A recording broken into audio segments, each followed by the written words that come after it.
yeah. Hope everybody had a wonderful, wonderful holiday week. Some of you are still celebrating, depending on what you're into. We're day 3, I think, of one of the holiday seasons that continues on for a couple more days. Anyway, we're Almost Agreement. AlmostAgreement at gmail.com. Facebook, Twitter, YouTube. Go to the website, almostagreement.com. While you're there, check out all the cool things we got going on. Holler-Roo 25 is set scheduled April 12th. Sign-ups for stuff will be available on the website soon. Got some exciting news coming out of the Compass Camp that we get to talk about a little bit more, as well as it's the last show of the year. So we'll look back at, I don't know, what we think might be the most important thing to have happened this year. So we're Almost Agreement. Favorite podcast provider, like, friend, share, follow, favorite social media platform, all those things. Email almostagreement at gmail.com. Let me know what you need to know. We're going to do a show. Here we go.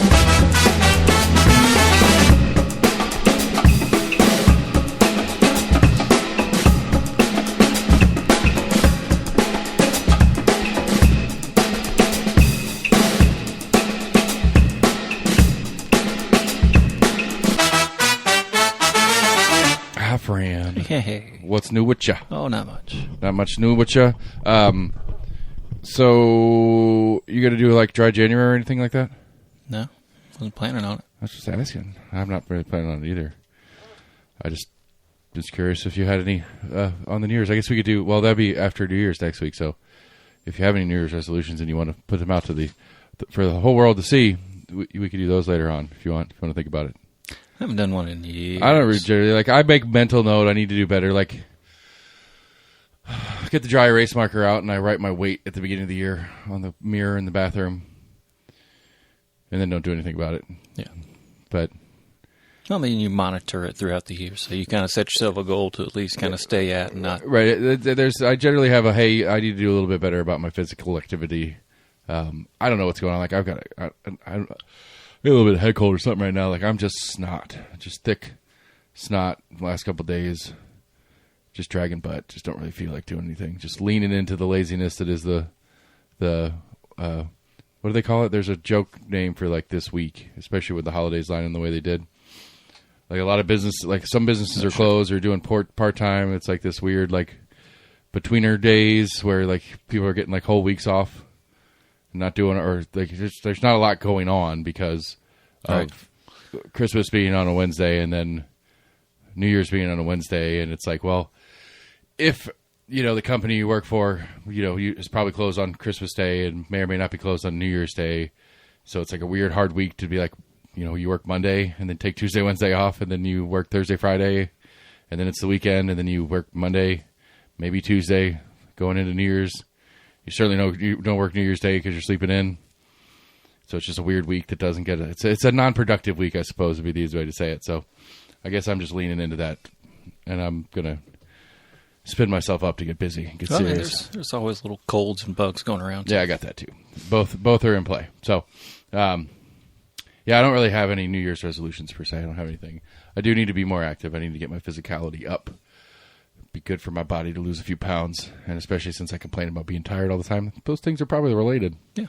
So maybe I could get 2 birds with 1 stone if I can get active on that kind of stuff. Definitely want to make Holler-Roo bigger and better and all that kind of stuff. So, did you see me on the news? I didn't see you on the news. No. You didn't see the clip I sent you? No, I didn't see a clip on it. Just read the story. Oh, yeah, it was that was one of those where they just transcribed the video piece. Yeah, WATE called and Cody was like, I don't know what to say. And I was like, well, if you don't want to do it, don't do it. He's like, but do you want to do it? I was like, sure, I'll do it. I don't care. What are we talking about? And so it's just one of those, like, a lot of the news people, what I found most interesting thing about it to me is that WATE was basically doing this because Memphis, the ABC station local in Memphis, had done a story about it the day before. And so they were basically doing the Knoxville version of the Memphis story, talking about this new law that's going into effect January 1. So for the background on it, there's state legislature passed last year a new requirement for bartenders and servers with their ABC card is going to include basically some general information on how to spot human trafficking and domestic assault or domestic violence situations and stuff like that in the workplace. So if you see people, that you could say something and report it to the police if you are suspicious of activities or something like that. And they're pushing it down to 2 years, and there's some other little odds and ends details about it. And so anyway, WATE wanted to do a little piece on it. They spoke to the Center for Abused Women or something like that out of Nashville as one part of the piece, and then me for the other part of the piece. You know, and it's like, I tried to put my nice face on. I'm a firm believer in the no press is bad press, so it's good for us to be on the news, even if they're painting us in a bad picture. They've done it a bunch of times in the vape side, as well as the hemp side for that matter. I've been on their stories, and they're covering us negatively, but it's still good for business because the people that are into what they think is bad know where to go find it then. So anyway, so I do the piece, and it's just kind of like, hey, yeah, sure. You know, we don't object to the idea of, you know, our staff being able to identify and help somebody in a crisis situation. Of course, we want people to feel safe in our establishment. Absolutely. And so that's what the piece ends up kind of being. Although I do have some concerns long term, but I still haven't figured out the answers to that. So, I don't know. It's one of the new laws going into effect. It's interesting. It's costly to servers and bartenders. It costs servers and bartenders an extra $25 a year, basically, to be a bartender. And I think that's unfortunate. I think it's already kind of a bummer that you had to pay to be able to do a job like that. It's not like some high-end certification that you're, you know, aligning satellites or anything. You're just pouring drinks. But we do have a permit requirement, so we have a permit requirement. But it's a shorter-term permit now, and you have to take it more often. That's always been my complaint about that class. I've taken that class like 12, 13 times. All right. It's been the same class since 2002 or so, when the first time I took it. I haven't learned anything new. But in the new class, we'll have new stuff about this particular subset. So anyway, but yeah, that's one of the new ones. Our hemp stuff got delayed till February, so we're still selling weed like we've been selling weed for at least until mid-February. My assumption, I don't know, but my assumption on it is that judge in Memphis again, Nashville. The judge that was overseeing one of the two lawsuits in play. Basically, I think one of the questions that she had asked in the process was, what are the negative effects of agriculture interpreting the law in the way that they're trying to interpret it? And both the state prosecutor or the state attorneys, as well as the attorneys that were representing the hemp industry, were like, it's going to cost a lot of jobs. And they put numbers, you know, they produced numbers on that. And so even the state agreed that it's going to cost a lot of people their jobs, as well as maybe put a number of businesses out of business. And I think that judge is like, I'm not comfortable making a decision that's going to cost a bunch of people their jobs, so we're going to put this off for 2 months. I think that's what the injunction was. I think that was the judge's take on it. Is that I think the hemp industry's argument was solid. I think it's been solid from day one, and I think basically the judge is saying it's not clear enough by what the state legislation has put into place that gives Department of Ag the authority to interpret it the way they're interpreting it. I'm not going to put a bunch of people out of work on a interpretation that Ag is doing. So I think the play here is that this judge is kind of kicking it so that state legislature can get back together here in a couple of weeks. And if they really want it the way that Ag's doing it, they can rewrite it so it's clear. Possible. So if my assumption is correct, then we have till at least July before any functional changes will take place. So that's kind of where the hemp industry is at right now locally. Yeah, I wonder if they rewrite. I mean, if it kicks back an effective date, or if they rewrite it, they can have it say effective now. I think they'd have to rewrite it, and it wouldn't go into nothing goes into effect until July. I would think. I mean, I'm sure there's exceptions to that rule where they can have it effective immediately, kind of thing. But right. I'm pretty sure there's some circumstance that requires. But if they have to rewrite it, where it's essentially a new right, a new law, or put amendment in, or to amend. What I'm assuming is going to happen is they're going to have to add an amendment to the amendment that was the original one that they put into place. So they're going to amend their amendment to clarify the language. Yeah. To then, and so I'm pretty sure by state law, all bodies have time to adjust to an amendment. They can't just say tomorrow it's illegal. It's got to be one of the two, July 1st or January 1, when it goes into effect. Yeah. To give both the agencies in charge of monitoring it as well as persons who are involved in it some time to adjust. But then, I think more importantly, in the long term, is the other lawsuit that was a retailer and a wholesaler out of the Middle Tennessee, another Middle Tennessee story. I cannot remember the name of the town, whose police department raided two separate businesses and and confiscated about $1 million worth of product, saying that if this is a legal product, you can't have it. To which the companies are like, no, this is perfectly legal. Here's the paperwork. Here's the state law on the topic. So both those companies were in a joint lawsuit against that local police department, who ended up settling for $740-something million or $1,000. Damn. Yeah, so $750,000 lawsuit settled in favor of the industry side of it. So that reinforces the interpretation of the law to include those products. And how much of that went to legal fees? I would say, I think the rule of thumb is a third. All right. So those two companies got $500,000 or are splitting $500,000 for almost $1 million in losses. I guess. I don't know. I don't know if they're giving their stuff back, whether it's sellable at that point. I don't know. It's a good question. That's true. Yeah, depending on how long it's been on hold for. Right. I mean, it might not be sellable at that point, but even still, I don't know. Like, because I think that would go into that process that libertarians hate, and I forgot what it's called, civil asset forfeiture law, which is a real funky, weird thing anyway. And so, like, at best, those two businesses would have to request a hearing to ask for their stuff back. Right. And if the police department's stance on it was, this is a legal product, I cannot give this back to you, this is criminal, until this lawsuit settled that clarified that it wasn't criminal, that if the police department was still standing that line, they're not going to give it back even when they go to and say, hey, we want our stuff back. And so it's year-old product at this point. So it's definitely waste. Right.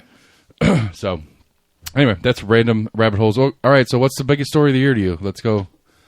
What do you think the biggest story of the year this year was? We locally, or at least statewide, state or smaller. I hadn't thought about it that much. I was thinking about it for a couple of days now. I think the snowstorm back in January last year, seems like forever ago. That was a pretty massive event. I mean, just for locally, that was a massive event. But I think this 24 election on the specifically local issues. I think the city ordinance changes for how the city is going to elect their city council is a huge deal. I think it's going to have huge, continuous, long-term effects for the way the city operates. And I think it's a good thing. I'm not saying it's a huge deal because it's bad. I actually think it's the right thing. However, it does have that whole kind of bullshit that the state had to dump it on them and that mess. But still, I think the proper result came out the other side. I guess the ends justify the means to me on that one. But I think the election at large, I think a lot of the election stuff that we had were significant. I think my District 18 race kind of resettling on old habits of District 18 was a surprise to me. And so I'm very curious if that was anomalous, because I don't think it was. I think this is the reality of what District 18 still is. It's still a red district. As much as my part of the district in District 4 is shifting more blue, as a whole, District 18 is still red. And that was a surprise to me in this election cycle. Didn't have any real surprises other than how well Elaine Davis won her race. There weren't any surprises in who won races in this election cycle. Okay, yeah, we did. I said state or smaller, so yeah, I think those are the two big stories to me. I think the city council election law changes and the snowstorm are probably my two biggest stories locally of the year. Sure, I mean, there was the push for the voucher bill, but they really tried to do that last minute of the previous. They did try to session, squeeze it in late last session. which even then, once they were like, "This isn't going to get passed." It It was already controversial, so Right. it was going to take time anyway, and Well, you there's gotta no think- way it's going to get done this late in the session. And you got to think too. I think that was a strategic mistake on Governor Lee's part, because I think now is the right time to do it. Because now, if you're even if you're a senator or a House of Reps in the state of Tennessee, you're the furthest away from another election you could possibly be. And so, if it is an upsetting election, if you vote the way that the party wants you, or if you vote for the voucher or whatever, and that upsets your constituency, you've got a year plus to let that heat die down before you have to run for your seat again. Where when Lee tried to shove it in late last session, that's right when they're all trying to finish up with session stuff so they can go campaign. So the first thing on their campaign is going to be, "Oh, you just voted for this voucher bill, which we all hate." I think it was just a strategic error politically on Lee's part. Yeah, I think they thought it was going to pass a little bit easier. They knew that it was probably going to be close, but Right. Well, I that's think what I'm saying saying. they were just overconfident in its ability to pass. 100% agree. I think Lee thought he was going to push it through, and he wasn't getting a bunch of pushback. But I think all the different House and the different reps and senators were looking at their upcoming election, going, "I cannot be on record on something this controversial going into this election cycle. I'm not voting for this right now." It depends on how you spin it. I mean, you spin it the way it's being spun now. It's like, Well, I think right. I'm giving a choice to all my constituents. You can try, but I think the other part too is I think we just had the grades come out for last year for all the schools in the state, that new grading system that they're using, Right. which I think was intentionally put in place to help solidify the argument that they're going to make, because one of the big pushes politically for the people who want the vouchers, they're going after the low income people to vote for them and to support the voucher bills, because they're selling it as hey, you can get your kids out of the shitty school in your neighborhood and get them in one of these good private schools. Who Not wants only a B- all the time? right, not only is it's D's and F's. You know? For school grades? Yeah, like the actual the number of these schools are getting D's and F's. Well, I know there was a bill last year or year before that had to do with, I think the way they would grade schools at the end of the year, but it was if you had consecutive failing semesters or years. That was when the state Right, could it's come a in and take super- over. right. That's one of them, but it's this grading thing is there's a number of factors, or quote unquote, Right. And so some of them are kind of counterintuitive. Like my nieces are both Farragut students. I think Farragut High School got a B, which I think everybody countywide thinks Farragut's probably one of the best is probably the best high school in Knox County. I would think is the general assumption locally. And so but one of the big factors is grade growth year over year. And when all your students are getting good grades, or you have a very small percentage that aren't doing well, and you have the same small percentage of students not doing well the following year, your growth is going to be zero, or very, very slight. And if you only have a very slight growth, that's one of the factors that goes into you getting an A, B, or C, or whatever. And so it's hard to be like. You would think they could factor that out. Well, but I think I think what the state's actually functionally doing with it is using the letter grades the way they used to use letter grades, where the class, across a classroom, they're going to have a C. You know, the bell curve system where you have 20 kids in the classroom, 10 of them are going to have C's, 5 are going to have higher than a C, 5 are going to have lower than a C. Right. Where I think as schools have evolved, I think the average, I think it's more. I think there's more kids are getting A's and B's, period, than any other grade combined. And so I don't see. I don't know. That's a whole separate subset of complicated whatever's in the school argument or whatever. But I think if the state is using their grading system as C is adequate, C is okay on the factors that we care about. A is excellent. A is fixing problems, getting better, doing things better than they were before. Like it's a grade against yourself. Everybody should start with a C. Right. Should be average. Right. Everybody should start with a C, and as time progresses, if you're doing better year over year, you go up to B and A. If you're doing worse year over year, you go to D or F. But as things over the continuation of time, everybody should settle back to a C if they're all doing well. That would be my theory of of grading, and I think that's how school grading should be too. But we've put that out. That went to pasture decades ago. Of actual in-school classroom grades aren't that way either. I had one college professor that was like OCD about it. He's like, most of you won't get an A in this class. It's like, even if you do all the work and do a good job, it's like, correct. Whoever does the best of the work will get an A, but nobody else will get an A. I think it was Tennessee, and I want to say it was something that was passed recently that had to do with kind of lowering the weight of end-of-the-year grades.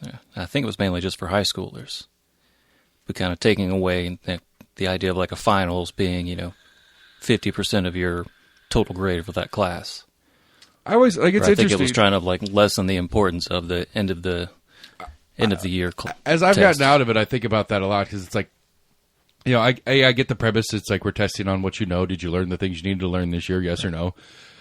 Do you remember some of what we did the first couple months? Right, but it's also like, where else in your life other than school do you build up to a final and you finish?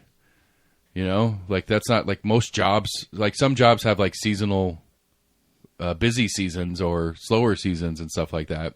But most employers, like, you're not going to go out and get a job where you spend 9 months preparing for a thing and then you have a really, really big important day, and then you have a couple months, and then you go back and start the cycle again. Like, that's so non-real world-ish. Right.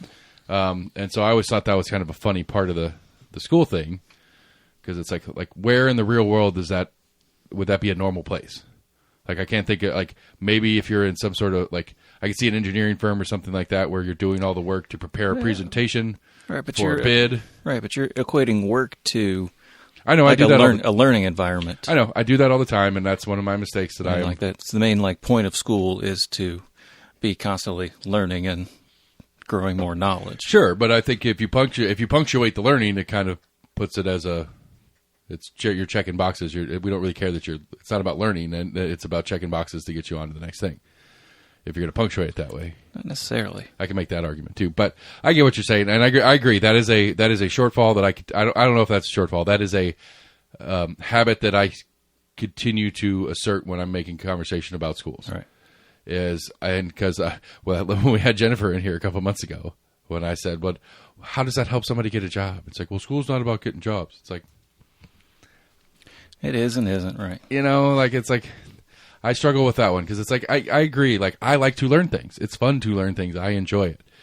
But at the end of the day, if I'm learning for hobby, that's great. I have no issues with people learning for hobby.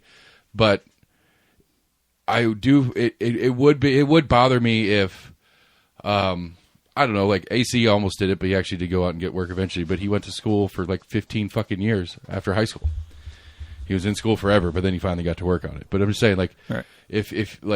If you were just going to school, especially if it was through some financial aid or taking loans out to continue to go to school, but there's no value in your education other than you're enjoying it, there's a line somewhere where we got to say, like, look, we appreciate that you want to learn, and if you want to pay for the classes, absolutely, but like, how are you paying for the classes? Like, how do we keep doing this? People should be able to take classes, and for no reason, I love the idea of auditing classes. I think that's great. I'm not trying to say that at all. But if that's all if you're a professional student with no other end of it, that seems like a problem to me. Because how are you earning to pay for your education? I agree, and those people are rare. I mean, I've known a couple people to do it as well, but that was more of their kind of lack of direction, and right. That was them being kind of young and like, oh, that class looks cool. That class was cool. Sure. They were never really interrelated, which he was getting closer to the end, and was close to 2 or 3 different kind of like right. majors you and have minors. 13 half degrees. Right. But no combination of them makes one full. Right. So what do we got to do to get you to the end? Again, like, I don't know. That's again, like, I understand the premise that education is about educating people, not about placing people in work, technically. But that one I'm going to struggle with. Other than going past that version of the statement, is going to get like ridiculously argumentative, and I don't necessarily want to go there. But I meant it more so in trying to equate it functionally, as your question was, what kind of work do you have to where you're gaining information throughout the year. That's what I meant more so. I think you're trying to equate things that aren't. I mean, I could go further because, like, what kind of work do you take 3 months off at a time? What kind of work do you take 3 weeks around the holidays instead of a couple of days around the holidays? Like that. It's it. I think I prefer year-round school for a lot of reasons, not least of which being, like, we're not all farmers anymore. We don't need the summer off to work the fields. And the AC air conditioners work, and they're normal and affordable for the most part. Like, that's always been the argument for why we didn't have school in the summer. It's part of it, yeah. You were working the fields, or especially in the South, before AC became ubiquitous, it was just miserably hot to be in a school. Right. Or really expensive to cool it. Right. Which neither of those things are true. Anyway, I don't know. That didn't mean I apologize for going down that rabbit hole. I think that reminds me of another kind of big story, like that state law that went into effect, that we've gotten more brass tacks functional parts of it going into place now on the removal of some of these books from the new definition of obscene book law or whatever it is that the state put out. It seems, I don't know, it seems like an interesting, like the whole argument seems like an interesting, like, little, like, ships passing the night kind of thing. Like, I think both sides have reasonable arguments, but I think both sides are kind of arguing they're using specifics to argue the broader point. And so, like, when you get down to the detail of the specific, it doesn't make any sense. But when you look at the broader point, it's like, okay, I see what you're going after here. But that's not how the argument takes place in real time. And so we'll see. That one's going to continue to be a pressing issue as more and more of the Moms for Liberty types start initiating the process of banning a book from a school. Yeah, I saw there was some school district in Texas that did actually remove, like, the full text of the Bible out. There was a parent, I guess, that sent I think it was a district school, sent a letter to the superintendent or the head of that school. And he was like, yes, it's like, according to this House bill, blah, blah, blah. Right. He was like, the full text had to be removed. He was like, but if you want to go to the county's website, there are, sections from the Bible in these biblical stories that are available in the library, but the full text of the Bible. Right. They took out Leviticus, pretty much, is probably what it was my guess. Yeah. Leviticus has got a lot of the dirty stuff. Right. Yeah. You're not allowed to... your wife has to sleep in the other room when she's on her period. That's in Leviticus. That Old Testament stuff. Yeah. Like the really brass tacks rules stuff. That's where, like, the anti-homosexuality stuff comes in. Like, a man may not lay with another man. Right. Anyway. Yeah. I mean, by the definition, it makes sense to me. I mean, there's a whole lot of murder, and a whole lot of rape, and a whole lot of incest. Right. There's a whole lot of dirty stuff in that book. Now, we can make the argument that the overall theme is a net positive, and that helps illustrate the importance of X, Y, or Z, but that's the same argument for a lot of these other books. Right, when you're taking 2 or 3 sentences out of a paragraph or whatever. Right, and this is in the book. If this is in the book, it can't be here. If that's the standard we're working with, then get it out of here. Right. I think that is an agreeable argument. It can cut both ways. Yeah, and it should, and I think people should test it as to the nth degree of its limits. What else was big this year? I think nationally, I think the presidential race this year specifically was a outsized standard presidential race because of the craziness that both sides kind of kicked out in the process. Yeah. And, we got a whole 4 years of figuring out what the fuck all that means coming up, so we're looking forward to that. That was a quote. That was a statement, not a question, more or less. Oh, what else? So you got anything else this year nationally that you thought was a big story? There's always a bunch of crazy stuff. I think one of the news organizations had like stories that made us smile throughout the year, but can't remember too many of those. They were just kind of like news of the weird type stories, right? Which we know you like, right? You like them. You like it a lot. Yeah, I mean,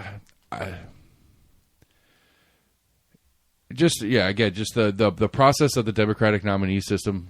Part of the story is that is crazy. That is crazy, abnormal, huge story in and of itself. Yeah. The return of Trump with multiple convictions and all that kind of stuff. The actual results of the election going the way they are. Like, forget how much we hate Trump about X, Y, and Z. A Republican won the popular and electoral college vote. That hasn't happened in a long time. I saw somebody quoting that Obama won more electoral votes. I don't know. I probably, but I hear a lot of people are like, this was a landslide. This was a huge blowout. I've heard other people like, really like the numbers aren't but that crazy compared to. I mean, it was Bush Jr.'s second term was the last time a Republican won the popular vote. And I did hear that was true, yeah. Because that was post 9/11 Bush, when everybody was high on Bush being the defender of our freedoms. Like, difference of popular vote was bigger in Biden's victory. Right. But again, but from the Republican side of it, that is a rarity, and that happened. Right. And, what does that mean, and what do we get to see? This whole fucking Doge group thing and that mess. This is going to be an interesting couple of years, especially because we've already got some infighting with Musk and Trump. How long is Trump going to let Musk do what he's doing? Especially when the news... Was it you that was telling me that he was at a news... I saw that he was at a news conference, but it was basically he's not King Trump or whatever, or he's not the real president. I mean, basically was like making like he's not the one making the decisions. It was CNN or MSNBC. One of their like main anchors kept referring to Musk as President Musk and Trump as Vice President Trump. Like intentionally, but like Trump was doing an event, like in the last like week or so, right? And he addressed the issue, or he kind of like addressed it. Yeah, I mean, it's like I think he said he's not going to be president. The man's fragile ass ego is a real thing, and everybody knows it. Yeah. I mean, Kamala kicked his ass on that. Like she kicked the shit out of him in that debate because his stupid ass ego couldn't just stop. Right. And so everybody knows it. And if you're, I mean, there's an issue with the statement I'm about to make, but if you're a journalist who hates the president and wants to get under his skin, you call him the vice president because you know he's going to lose his shit on it. The former president, right? And upcoming vice president or whatever. It's just it's comical that it works, but it's also kind of scary that it works. Right. Because what does that mean? We were talking about it last week, and I still will stand by my statement. I think I cannot imagine it ever being a bad thing. Well, maybe I guess I can propose a scenario where it would be a bad thing, but for the most part, I firmly believe that it's not a bad thing when world leaders, whether they're friends or foes, get together and talk. But when we have such a fragile ego president, should they have to wear a body cam when they do it? Fuck yeah, they should. I mean, if you're the president of the United States, yes. One of the weird stories that made people smile or whatever that I saw was Snoop Dogg being like really big at the Olympics, which made me remember like, oh fuck, like the Olympics happened like 6 or 7 months ago. I'm like, fuck, like a lot of shit happens in like the kind of like year end, kind of wrap up. Right, you just forget how much that happened this year. What? Yeah, that is for truth. List of all the famous people that pass. I was like, oh, I forgot about that person too. Greg Gumbel died today. Saw that. That's a bummer. Yeah. He's a legend in the sports world. Hate that. But yeah, I'm not a big on the in memoriam parts of the end of the year. It's not my favorite. I don't know. When Olympics things got me. I'm like, I thought that was like over a year ago. Yeah, right. That was like forever ago. I mean, it's like, we have. I mean, I still like my favorite joke of all time is Martha Stewart and Snoop Dogg's friendship and all the stuff that they do together. Yeah. And it's like we're sitting and looking at this scene of that guy and Martha Stewart, and it's like, well, one of these is a felon, and it ain't the rapper. Apparently, they're doing what's his face is doing a roast of the year. Like it's not a person; they're just roasting the year that was. Yeah. What's the guy that always does the roast? I can't remember his name.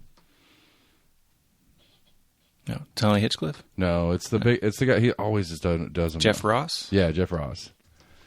Netflix has produced it and it's out now. I don't know where it went. I didn't save it, or maybe it's in the coming soon portion. But I might try to watch. I don't know. I've never liked the format of roasts. It's not my favorite. I mean, some of them are kind of funny when they're done like in good fun. Like I like watching some of the old roast masters from like the 70s or whatever. You know, like Milton Berle. Right. Well, I mean, the problem those guys. I think the problem I have with it is it's not like there's no flow. Like you get one person comes up there, talks shit about everybody on stage, and then like it's like I don't know. I can't watch the Oscars either because it's like this is just a weird. It's like the format of the thing is not enjoyable to me. I guess you know what I'm saying. Yeah. Like it's just like blah, blah, blah, blah, blah, and there's some funny bits in there. Like and then it's like. And then they do this big, long introduction, and then the host or whoever roasts the next presenter, and the next presenter comes up and roasts everybody. But it's just really like, you know, like a good comedy special. I like because there's like it's a 45-minute, hour-long comedy special, but it's like A to B, like it's directional and it moves. Where roasts are just kind of yeah. Like I'd be perfectly happy just seeing bits from a roast in 2-minute videos as opposed to trying to sit down and watch an hour or 2 hour long roast. That's what I like about some of the roasts because you get, you know, a good cast of comedians up there that they're only up there for like 4 or 5 minutes. Right. So you kind of get them to like, you know, do some of their best hits, but it's usually, like I said, I like the ones where they're amongst like friends and it's a lot more friendly. It is. Instead of that, just like, I'm going to try to be super cringe. Right. It is, you could tell watching them when it's not necessarily vicious, but there's no love in it. Like when they're roasting, that's like, I don't care about you. It's just, this is the job today. The job today is to use something that is publicly known about you to make fun of you. Yeah. Go. It's not that we're buddies and I have a funny story about when, whatever, and kind of tease you about it. I've got a good angle to make fun of you for 5 minutes, and I don't care anything about you in it, and I have no need. I can't remember if it was Pamela Anderson or Tommy Lee that was getting roasted, but you know, almost everyone got up there was like talking about the sex tape, right? Or when you know Hasselhoff, I think most people brought up like the viral like cheeseburger video of him like pissed drunk, like eating a cheeseburger. Did his daughter leak that video? I think so. Yeah, that's rough. That's rough, buddy. But sometimes people, you know. I think she did it kind of like to help him. It's kind of like you need to see like what you look like. This is how bad this is. Yeah, right. You get you pissed drunk and you're struggling to eat a damn cheeseburger. Yeah, I'm sure I'll think of something here in a little bit because I forgot it. That it was a huge event of 24. But let's look forward. Let's look at the future. Like, what are you excited about in 25? Personally, locally, governmentally, whatever. Is there anything like on the future that you're like, I'm looking forward to this happening? I can't think of too much that's like upcoming. I'm super stressed and excited about Mahalaroo. That's a fun one for me. Right. Like, I'm excited about it. I'm excited to see some of my long game stuff starting to come to fruition. I should have some big functional changes to the way I'm allowed to do it because of the legwork put in behind the scenes. That's exciting for me. Yeah. We'll talk more about that next week, hopefully. I mean, like, there's part of me just, and not out of like the morbid curiosity, but there is part of me that's curious to see how this version of Trump's presidency rolls. I'm open to, like, then this is what gets me in trouble with certain people sometimes, but I'm open to the idea that it might not be the worst thing ever. It might still be the worst thing ever. I'm not saying that's not a possibility, but like, I could see some net positives out of some stuff. Like we talked about it a couple weeks ago. I'm excited to see RFK Jr. really go after, the American food system that we've become normalized to, like all this shitty food that we eat all the time. Yeah. I think that will be a great thing for us as a nation. It was tried in the past. If he stays focused on it and doesn't go down rabbit hole A, B, or C. Right. That does remind me of one of the craziest stories of the year is while on the campaign trail, he comes out about the history of his brainworm issues. And like literally a brainworm. That was a crazy story of the year. That wasn't even like the only crazy story that came out. Right. The bear story is beautiful. I love the bear story. Right. That was a fantastic story. That's just fun. We did have a family trip to the beach once, and I saw a whale, so we cut off the whale's head. Taped it to the car so I could take it back home. Like, if nothing else, that story to me is just clearly defines how non-normal of a human being being a Kennedy is. And I'm not saying that's his fault per se, but like how non-normal of a human being you must be to be like, I'm on my way to go falconing, and I'm going to pick up a roadkill bear, and then run out of time because I had a long steak dinner with my friends. Whereas like roadkill, he's like, yeah, I've got a freezer full at the house. Wait, what? I don't see. I think that's some like city bullshit play there. That's Tennessee has roadkill law. You're allowed to pick it up, and you're supposed to notify TWRA. But if we're cruising down the interstate and that wasn't the issue. The issue with that story was they staged it right. at a park. I'm just saying, but part of the... I don't think they had any issue with him doing that. I think a lot of people took issue with that part. You just picked up what you're going to put it in your freezer? Yeah. I mean, a lot of people, it's just not something they're... familiar with, but right. Just because you're not familiar with doesn't mean it's a bad thing, is my point. Because I think it's a net positive, realistically, if you're a responsible person and it's a dead animal that's freshly dead and it's not going to get you sick. That wasn't the pushback I heard. Pushback I heard on it. I think, right. Again, like how ridiculous of a life you must lead to be heading upstate to go falconing and then returning to the city to have dinner and forgetting that you have a bear in your trunk and be like, oh shit, I got to go to the airport. We got to get this bear out of the trunk. Like there's 10, it's like a comedy of errors. There's so many, like, how the fuck is this a thing that's, how is this like, possibly oh wait, a it gets thing? crazier? Like, right. what? How is oh this, wait, oh yeah. right. How is this possibly a thing that could happen in your life? You see, there was this story of like bikers that were getting injured in the park, so we thought it'd be funny. I mean, which again, I could get behind the mentality of that, but the specifics are so unreal that it makes it even crazier. But again, back to the front end of that part, it's like there is some stuff like we talked about with the RFK Health and Human Services assignment that I'm hopeful for. I think it will be a good thing if we have some functional changes in how we as Americans culturally and governmentally look at our foods. All right. I don't think that's a bad thing. I definitely like that the conversation is starting. Yeah. But I mean, it's been tried in the past. I mean, when Michelle Obama, had her whole big thing about trying to get fruits and vegetables in school lunches, like there was just this whole big like outcry of like, you're trying to take our burgers and American way of life away from us. It's like, no, I'm trying to get our kids to eat a little healthier if they're going to eat the school lunch. You can still bring them, take them to school, whatever they want, but if, the stuff we're going to feed them at the school, we'd like to try to make a little more healthy. Sure. And I mean, right. And I think it's interesting because it's interesting from the perspective of who was pushing back on Michelle Obama. Was it political pushback or was it actual functional? It was a lot more of conservative pushback of, I think, there's clips of like Hannity going off on it. Like, how dare she? She can't tell us how to be American. We love our cookouts. And right. Which, we still will. And I'm looking forward to doing hot dogs for lunch tomorrow with the kids because we got a pack of hot dogs that I forgot were in the fridge and I found them tonight. And hell yeah. Put them to use. I'm going to cook some hot dogs, get some chili dogs. I love my chili dogs. Yeah. But there's a lot of, stuff that could definitely be changed. I mean, it gets pointed out that, there's like red number 3 and, random stuff like that. I think it's 6. But, stuff that's banned in like, Europe and other major countries. But we're like, oh, wait, we don't do that here? Right. Like, no.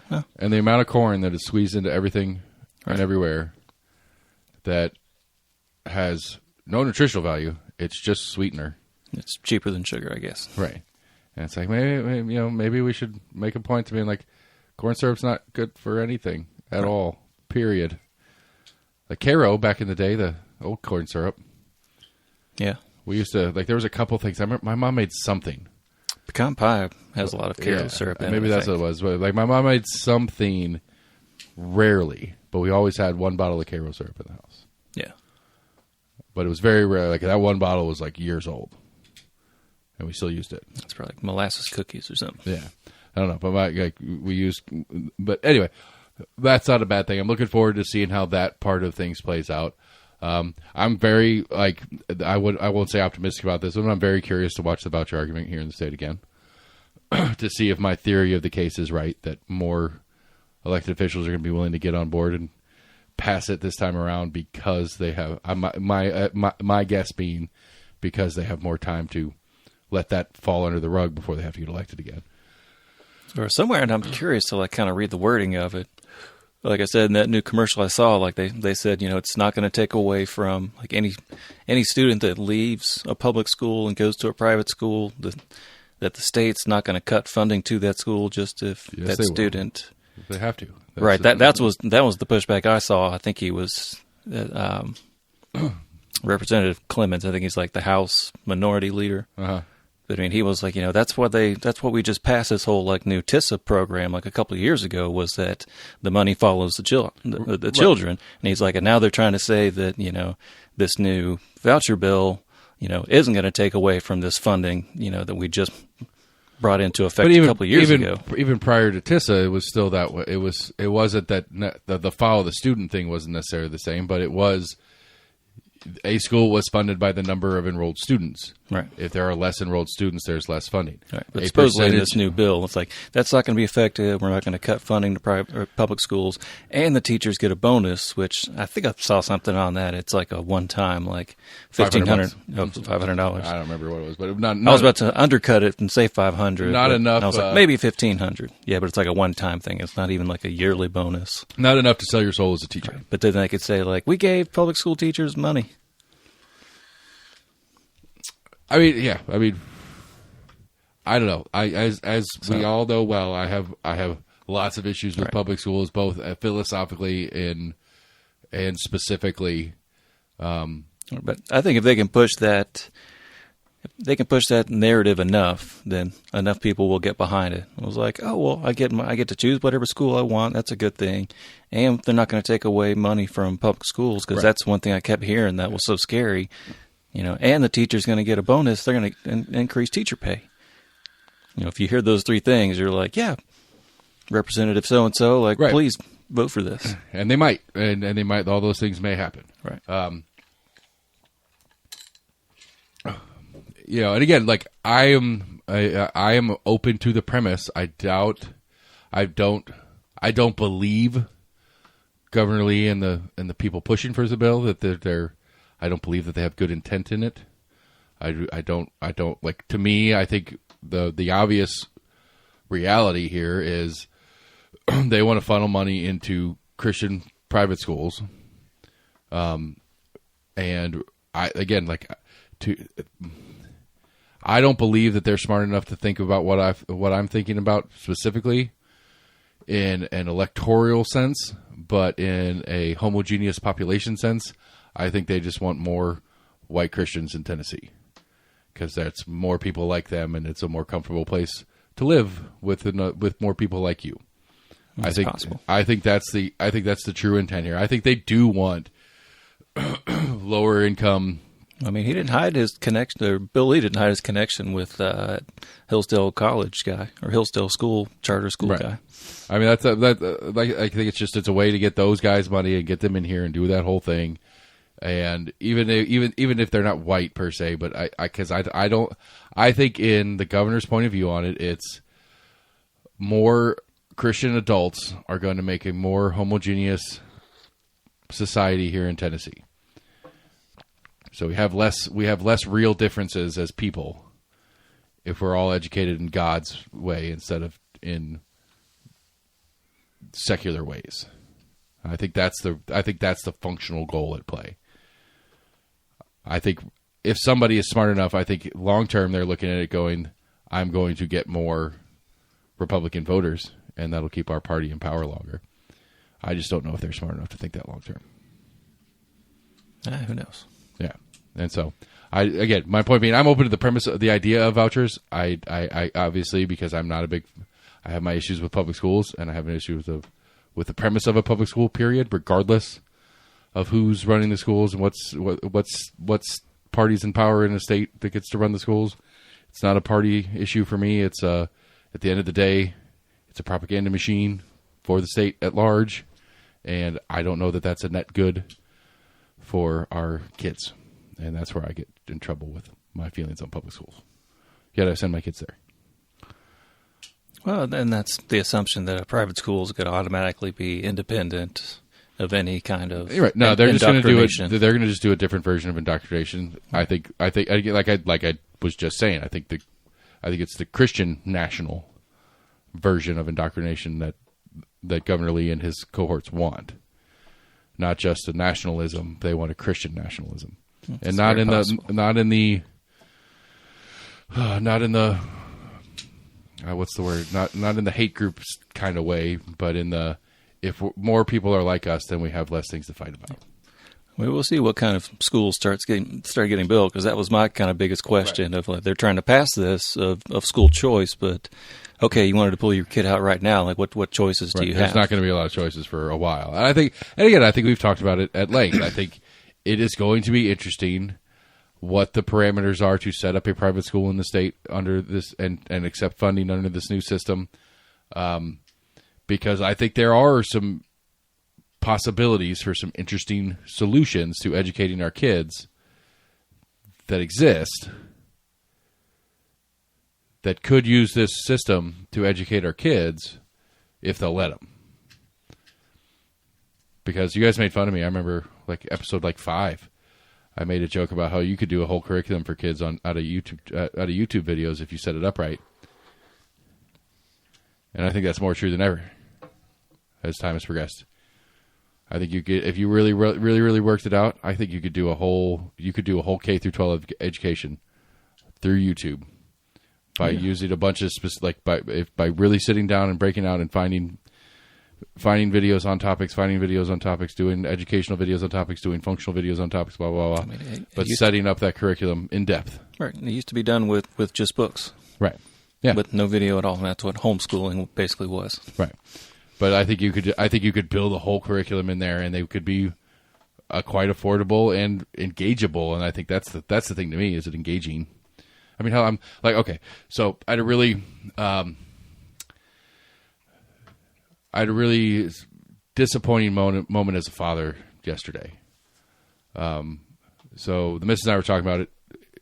Kiddo's starting to get a couple of whiskers here and there, and so it's like maybe it's time to get him a starter shaving kit so he could start shaving or whatever. It's like, okay, I'll go. She was trying to do it. I was like, can I please pick out the first shaving kit he gets? Because she was talking about buying an electric razor and all this stuff. It's like, if you're going to do it, you got to learn how to do it right. If you want to get an electric razor down the road, we can get that for him. But from the get-go, he needs to shave. And so I was kind of excited to get to do a quick teach of it. And so, we're on vacation. Cleanliness is not like when school's in, they have to take a bath or shower every night before school. When we're on vacation, it's every night or 2, maybe 3.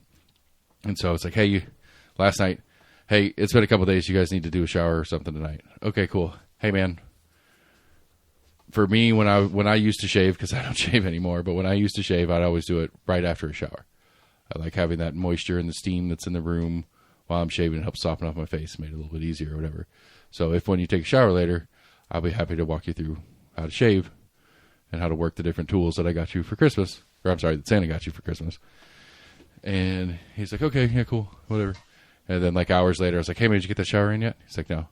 It's like, can you go ahead and get that shower pretty soon? It's like, okay, yeah. And so he didn't say anything going in the shower about wanting to do a round of shaving. But he comes out of the shower. He's like, I shaved. I was like, I didn't get to show you? That kind of sucks. It kind of made me sad. I'm not mad. I'm excited that he, because he, as far as I can tell, he did a pretty decent job. It's not like he had a ton that he was pulling off his face or anything, but, he's not bleeding profusely when he came out of the bathroom, so that's a win. I taught myself and did it wrong for a little while. For my neck, I used to go against the grain until I finally saw something. Because it made sense to me. That's how you get closer. Because usually when you get done, you're pulling it up as you're doing it. Right. So you kind of rub your hand down your face. You're like, ooh, smooth as a baby's bottom. Then you go the other direction. It's like, oh, shit, that's rough. Right. That's how I got my few handful of nicks, because I used to try to go against the grain. So I realized oh, you're not supposed to do that. I told him, I don't know. This is one of those things that I could have had the moment on, but I didn't get to talk to you about it a little bit. I was like, with new razors, and they're 4 to 15 blades on them, it doesn't matter like it used to. Right. You can go against the grain and it's not that bad. It's more irritating. Right. And that's what I was saying.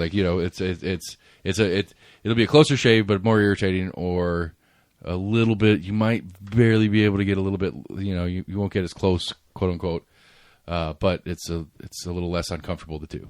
Anyway, he just did it by himself. And I was like, that's really, I'm really excited. Like, it pleases me as a parent. Like, I'm proud. I'm a proud father in the fact that he took the initiative and figured it out on his own. That's awesome. And didn't kill himself. That's awesome. But at the same time, it's like, that's one of those things, isn't it? That's supposed to be one of those, like, parent moments. As a father, you teach a kid how to shave. Teach a kid how to tie a fishing knot. Teach a kid how to do X, Y, or Z. And I didn't get that because he's too goddamn independent already. Oh, sorry. Well, he was the one that was like, yeah, we could do it. He's like, you could absolutely. I was joking with him about the YouTube education. He's like, you could absolutely do it. And I was like, a good teacher. Why not? Like, I think if you're a good teacher, like, you might get in trouble, there's I guess. people that charge money for it.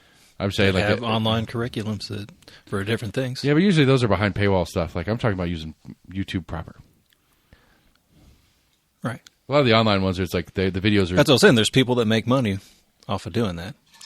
Yeah. Anyway, I don't know. I'm again, but I'm open to the premise. Like, I'm open to the idea of a voucher. I could see it as a net positive. I don't believe that the people who want to put the voucher in place are doing it for good reasons. So we'll see how it rolls. Jennifer, come on here and we'll argue about it at some point, Miss Owens, because I know you hate them. You hate them bad. It's just going to be a weird transition, because a lot of cities and counties, when they're talking about building a new schools, they're looking at, growth patterns in that area and looking out 10, 15 years of like, okay, if more people start to move here on average within, 5 to 10 years, they're going to have a kid. Within 5 years of that, those kids will finally be starting preschool, elementary school. So we're going to need to start planning on building a school of around this size. Right, or we need to put an addition on the school that's already there because we're going to have to take in this new inflow, and that I makes it real complicated. Here that I remember, like as they were finished building, North Shore Elementary was overcrowded, but they opened. Lots, as they just got done building, they're like, yeah, we're full already. They're like, but you just opened up as a new school, right? Right. Like, yeah, you didn't build a little bigger than you needed. We're going to need a bigger one sometime soon. Okay, great. Well, I mean, the question, so once you start pulling away from that, we don't have the infrastructure of other schools. But it complicates planning for sure. Right. But at the same time, it can alleviate some of that pressure because you may have 5,000 kids that are in a certain district, but only 3,000 of them are going to use that school, and 2,000 of them are going to partake in the voucher system and not use that school. I don't know.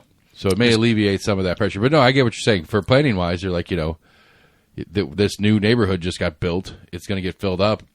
20% of those households are going to have a kid of age. 20% more of those households are going to have a kid in the next 5 years that are going to be of age. We need a school in that district that can hold this many kids. Right. Well, I don't know. We don't. That's going to be a much harder planning situation moving forward if this voucher thing takes effect. I agree with that. I know what I mean. Like, how many more schools will it take to where you feel like you've got enough choice? Do you need like 2 more schools? You feel like you got a choice? Three more schools? I think if number 1A, if they could get the Colorado system where in the public school system you can at least choose which school you want to send your kid into the system, that would be that's step 1 to me. Like, just take the district restraints off. If I want to send my kid to Gibbs, I can send my kid to Gibbs. Now it's my responsibility to get him the transportation part. Doesn't fall on Gibbs to get my kid all the way over here.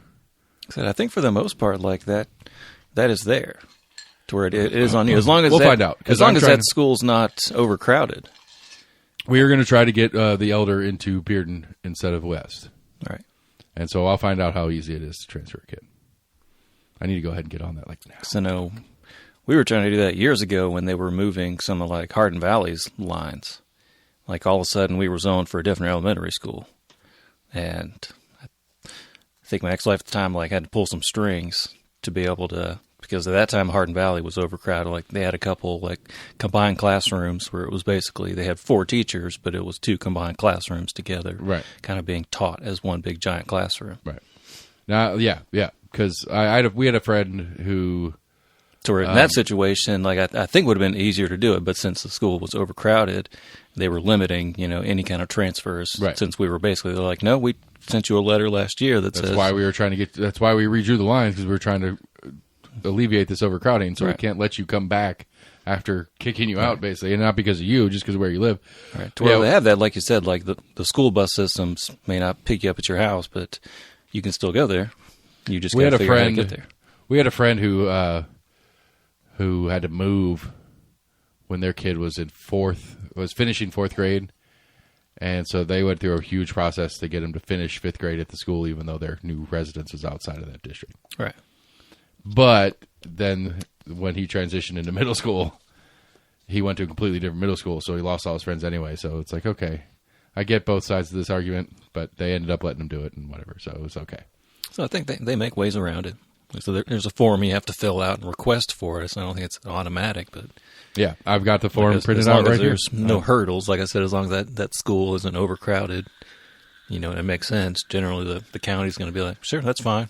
Yeah, but apparently, like in Colorado, like it's just if you fill out a form and it's just yes, like there's very limited. The districts are very loose. Like they don't really care. Yeah. Which I don't know. I don't know. One of the things I'm trying to figure out. I still don't understand this academy system, and that's the only thing. Like, as a freshman, he's supposed to pick an academy in whichever high school he goes to as part of his path. And I don't know what the academies at West and Bearden are, and whether West offers something that he may actually like more. And there's part of me too that's like, come on, man! Like you live online anyway. You're not losing friends. You're just gonna you're gonna go home and play video games and talk to them on your phone all night anyway. That's the weird thing about like technology. It's brought us closer, but also isolated us kind of simultaneously. Yeah. It's given us the ability to remain interconnected with everyone really easily. Right, but very superficially. But you see, a lot of the technology is kind of isolating a lot of people too. Yeah, for sure. What else? There's some interesting, more economic stuff came out of the state, out of the Baker Center about the year, about Tennessee's overall economic situation, which is kind of interesting if you break it down. Growth is normalized, basically. It's fallen, but because it was so hot and heavy for a while, it's fallen to what was more normal pre-pandemic, basically. And it gets to that employment conversation we were having a couple weeks ago. It's like we are essentially been at zero employment in the state of Tennessee for like 7 years now. Zero unemployment, excuse me. It's like 3% unemployment, but that basically under 5% mathematically is zero because you're going to have a percentage of people that are always leaving jobs and starting jobs and leaving jobs and starting jobs. Right. And so mathematically that's basically 0%. Wages continue to grow in the state of Tennessee, although they're growing more slowly than they were a year ago. That kind of stuff is what was coming out of it. Yeah, I don't know. We'll see. I don't really know what that means. We have one of the big issues they were talking about in the report really was of the in-migration from other states that Tennessee has gotten, like 80-ish%. A significant majority of it was at or near retirement age. So it doesn't help our employment situation when all the growth we're getting in actual human bodies is like actually this year. I think it said in the report. It said this year was the first time in like 4 years that our birth rate has outpaced our death rate. It's the first time in a while in the state of Tennessee. But that our average age continues to go up because of how many retirees are basically moving to the state. So yeah, we've become a hotspot for retirees. Right, and so our employment base is in a curious position. So, which is weird to me because like if you're looking for a job, it should be pretty easy in certain areas. Yeah, I don't know. We'll see as some of this like the Blue Oval City's coming online and over in Memphis here in the next couple of years. That big Ford facility. Oh, that's right. Which apparently one of the issues that's already happening is there's not enough construction workers. And then if Mr. Trump and his team deports a couple million people, that's going to be even less construction workers. So we'll see how that goes. That's one of the things like all over this report was we're not trying to make any predictions based on policy changes of the upcoming administration, which is a standard statement It has nothing to do with this administration over other ones. But it's like, we are doing this based off of where we are now, not off of what we're assuming is going to happen, because we can't say, because if Mr. Trump wants to do these tariffs, that's a unilateral executive privilege. He can do that. Right. But it's also Trump, who is notorious for starting at the top and basically, at least rhetorically, playing this game where it's, that was just my starting position in negotiation. I just wanted to get the worst possible scenario for my opponent in this discussion. That was one take I heard. Public conversation. That was one take I heard on him floating again of buying Greenland. Was that this was kind of like in an effort to, throw out a preposterous idea to where when he throws out something lesser, they're like, okay, fine, like whatever it is, just go away. I mean, it's the art of the deal, I guess. That's the book. Was that in there too? I don't know if that's in there. I don't know if he mentions buying Greenland in the book. I couldn't believe he brought it up again. I mean, they said this is for the world's national security. I was like, you're throwing that weight behind it now? I mean, I think there is. I understand the logic of playing that game, especially I don't understand. I wouldn't imagine why it wouldn't work in a geopolitical conversation any different than it would work in a business conversation. Is when you enter the negotiation, you start with you try to start at a place that's beyond what you expect, but that when coming down from it is still a win for you. That makes sense to me in a negotiate tactic. At some level when I'm doing my Holaroo stuff and we're working with sponsors and trying to get sponsors on board, we're starting at a number that's above what we want. Right. And it's not that we're trying to set that number not so high that they're just like, yeah, we're not even worth talking to. But we do want to set it at a place where if they say yes to what we asked for, it's great. But if they want to come down a little bit, or if they want concession A for this or whatever, they feel like they get a win. Right. But I think that's standard practice in a lot of situations, and so it makes sense to me. It's weird coming out of a political I'm going to tax. Right. I can't think of any kind of middle ground you have for buying a country. We're going to let you buy part of it. Because apparently we have a big military base there. I haven't followed much of this one. I've heard it referenced, but I haven't followed what's going on with this story at all, to be honest with you. He floated the idea when he was president before, and then apparently after they said no, he canceled a big state dinner and kind of snubbed them on that. They had rolled out the red carpet, had all this planning. Was it Finland owned Greenland? Denmark. Denmark? Yeah. I mean, I could see it in a very risk board game version of strategery, having a logical strategic value in a world war kind of look. Oh, they've got a shit ton of natural resources. Yeah. Well, I mean, okay, that's another bonus then. But I mean, just on a, it would literally make U.S. soil within feet. I mean, it would be Alaska, I guess, would still be closer to Russia. I mean, I'm not trying to dispute the value. I'm just trying to, I think it's preposterous of a world leader to even just kind of float the idea of we're just going to buy this country, because it's even a really weird, precarious, principality or something like that of Denmark. I mean, I don't know. Because they want to be autonomous, and they've got some weird kind of governorship by Denmark. But I mean, that how's they that signed in the 70s. It's a better version than, we go and bomb Denmark and take it from them. If we want it, why we want it's its own set of questions. But if we have interest in taking, for the most part, I think it's preposterous that he even thinks that this is a thing. I mean, for the most part, at least in functional direct, in functional direct, additional land mass to the United States has not happened in our lifetime. I mean, I get colonial, when we had kind of uncharted areas, Louisiana Purchase used to be French territory, but even then, it was really, I don't even know how they drew those lines for that large scale acquisitions. Right. I mean, I can't think of anything in modern history where one country was just we're going to buy that from you guys. No, because usually they just take it and say, "Fight me for it." True. I mean, I'm sure there's. But not something of this scale. I'm sure there's examples that do exist. But I think. But no, generally speaking, we don't do it through purchasing means. We usually do. I mean, Russia Russia took Crimea a couple of years back before this whole new Ukrainian thing. They just walked in and took it. Said it's ours now. Right. That's how those transitions generally work. Right. That was militaristically, yes. Right. You know, I mean, at some level there was like agreed upon negotiation on how Hong Kong was going to go back to China and that whole weird thing. Right, but that was like a 100-year deal. Like that was something that was like signed a long time ago. Right. Basically, but in 100 years, Great Britain said they're going to pull everybody out. I think that happened in like 1999 or whatever.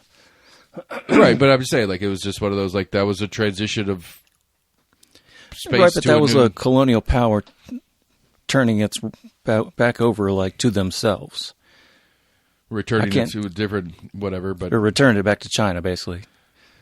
I don't know. I never understood like how that was. Somehow, like Great Britain held on to some kind of like colonial rule, but it was like only in like Hong Kong itself. Oh, because that's where all the economics came through there at the time, and so all import export out of China proper came into Hong Kong and then out, and so they got their whole slice of the pie. Right? Yeah, it was definitely a major port. That was their game. I mean, I can't think of any other like instance where, and I guess it's just the way he went about it. Like I said, and just kind of like floating it and then getting all like butthurt and just being like, "Oh, I was going to come to dinner, but never mind, I'm not coming over." I mean, anymore. I'm not trying to normalize his way of doing things. I just don't like. Like that, just crazy that he even thought that he could do it, and then like just like thought that was a feasible idea, and then now wants to like float this idea again. It's like, yeah, it's a strategic resource for like the world's safety. But then now he's also got the Panama Canal that he's talking about trying to buy it. I mean, I believe we had territorial rights to the land that we built the canal on, and we returned it to Panama. Right. We signed that over by like Jimmy Carter. I think maybe that was the one that ended in like 99. But Jimmy Carter had signed it over that we were returning it back to him like 25 years prior. Right. We were going to get some money back from the tolls or whatever for all we spent on building it, and then you can have it back. I don't know exactly. Yeah, I don't know the logic of it. But basically, right. we gave them like a time frame. And they're like, hey, in 25 years, we'll formally turn it back over to you. Right. Again, there's probably 10,000 different ways that territory changes hands over time. This being weird way to go about it. Legally, that it's no longer our territory. We don't have rights to it. Sure, but I think as it's like I would think that if we wanted to, we could offer. We could be like, hey, we want to buy it back. Yeah, we can offer it. That's not what's being talked about. With Greenland? Panama Canal.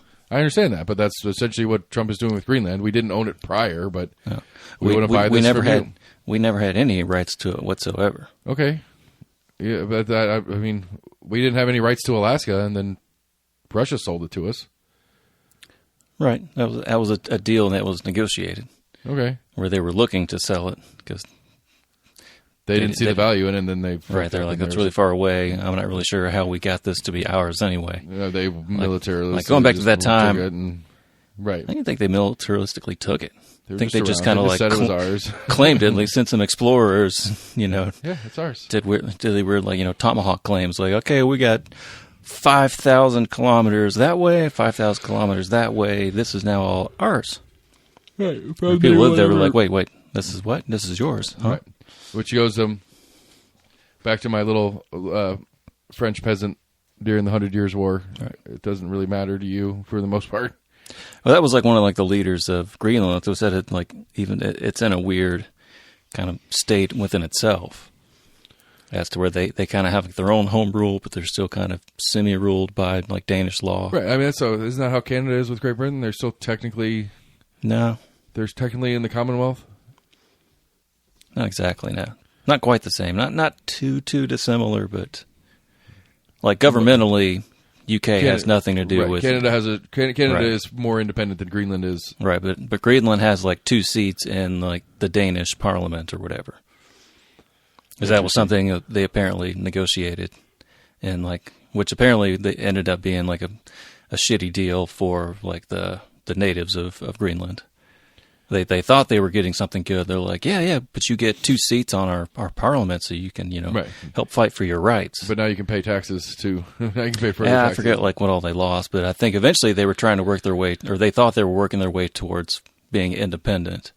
But now they've kind of like come to find out that they're in a They very got hosed, they're in a very slim road to have any kind of independence. They got hosed. That's why like the leader came out after Trump saying this and was like, we will never be a territory of the United States. I mean, respectfully, Greenland, that might not be up to you. Do you think we're just going to militaristically take it? Do you think And they're that going the rest to? Do you of think our- they're going to militaristically stop us? I think NATO would, yeah. I mean, I don't know. I mean, it would be weird. I mean, you've got two member states basically fighting, but if one member state decided, if we took it from Denmark, but if Denmark gave it to us, do you think Greenland's going to do anything to stop us? No. Like if there was some agreement made between us and Sorry, Denmark. I thought you meant the U.S. was just taking. No, we're taking not stealing it from Denmark. We're going to make some sort of arrangement to trade it or buy it or whatever. Do you think Greenland's going to somehow? I don't think we have anything to revolt? offer them that they want. Well, maybe that's not my question. If Denmark agrees to sell it to us for whatever, Right. do you think Greenland's going to stop us from taking possession? They would probably be protest, yeah. Okay. I don't know But how far it would go. Right. Not probably as far as it's gone for their independent surge against Denmark as of late. Well, they haven't tried to actively revolt, no. Well, I mean, okay. There's multiple ways to try to gain your independence, and a active revolt is one option. I mean, other than, I guess, yell at, they're going to yell and scream at us like they yelled and screamed at Denmark, I guess, and we'll see how that goes. That would not be the same whatsoever. You don't think so? No, totally different situations. Why? Never mind. What do you mean? I don't understand. Why would it be a different I mean, situation? A is a situation they've been living under for a while. Like I said, I think they signed like some treaty in like the late 70s versus the situation you're talking about to where they basically get sold to somebody else without any kind of say. I think, yes, they would view that differently. Okay. I mean, I can see that. That makes sense. Though. I would see that as more upsetting, I suppose. But what they're capable, I don't know, whatever. It doesn't matter. You're right. It's a random. No, I guess their capabilities, right? What could they do? Doesn't matter. Yes, they'll bitch and moan a little bit, but whatever. Okay. I mean, what happened the last time Texas tried to secede, or even the Franklin, Tennessee story? That's a fun one. I'm not familiar on it. Please enlighten me. I mean, the Franklin tried to I've heard about it, but I'm not familiar with the they story. tried to secede from not only the state of Tennessee, but from the United States at large. Right. And the federal government of Tennessee said no. Or the federal government of Tennessee. The federal government of the United States said no. You're not allowed to. When there was were this? people very upset. I've heard of it, but I don't know when it was. 1860 something or whatever. It was pre-Civil War, if I recall correctly. But I mean, Texas has done it a couple times through their history. I mean, hell, what happened in the Civil War? The 10 states or whatever decided they didn't want to be a part of this anymore, and the federal government said, no, you are part of us.